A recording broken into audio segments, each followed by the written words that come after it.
Today, we are taking a deep dive into one of the most powerful ideas in all of psychology, integrating your shadow. We're going on a journey, really, into the hidden parts of our own minds, all based on the incredible work of Carl Jung. So let's just jump right in, shall we?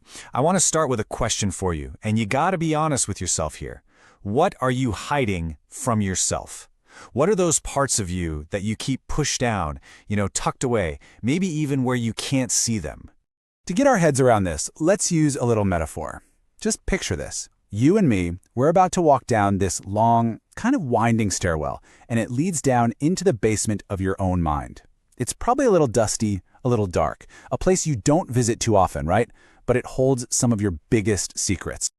Okay, so we're standing at the top of those stairs, and down in that basement, what we're going to find are basically two fundamental parts of who you are.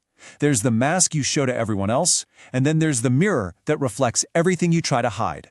This right here, this is the core conflict that every single one of us deals with. On one side, you've got the persona. That's your public mask, right? It's how you want to be seen, the version of you that you consciously put out there to get by.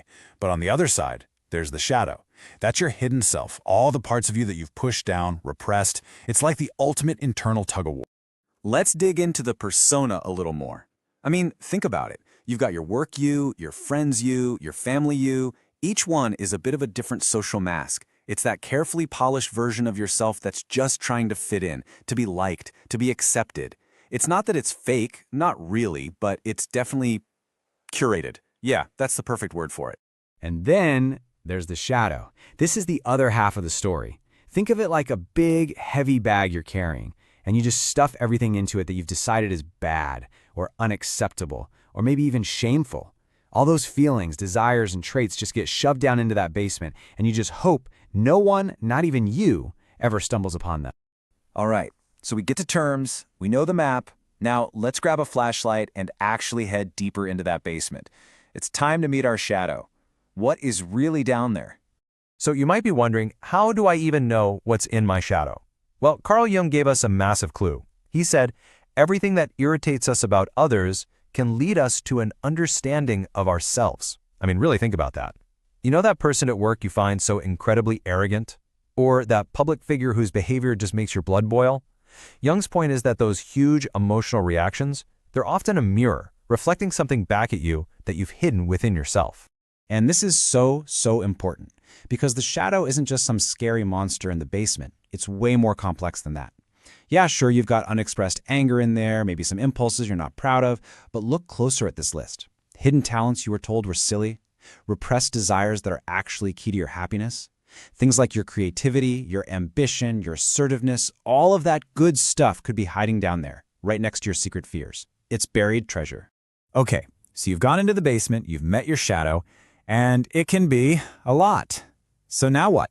Do you just run back upstairs, lock the door, and throw away the key? Jung's answer is a hard no. The real work, the true path to becoming whole, is the journey back up the stairs. And this right here, this is the absolute key to this whole idea. The goal isn't to destroy the shadow, to fight it, or to pretend it doesn't exist. It's all about integration. And that takes a special kind of courage, what you might call radical self-honesty, being willing to look at every single piece of yourself, good and bad, and say, yep, that's part of me too. So how do you actually do this? It sounds great, but where do you start? Well, you can think of it in 3 steps. First up, acknowledge it. You have to be brave enough to flick on the lights down there and just look. No judgment, just look. Step 2 is to understand it. Ask yourself, where did this come from? Why is it here? And finally, step 3 is to integrate it. This is where you consciously bring the useful parts, the energy from the shadow, back upstairs into your daily life and reclaim its power. And why? Why go through all this tough, messy inner work? What's the real payoff? Well, the goal is to get to this singular, unified state of wholeness.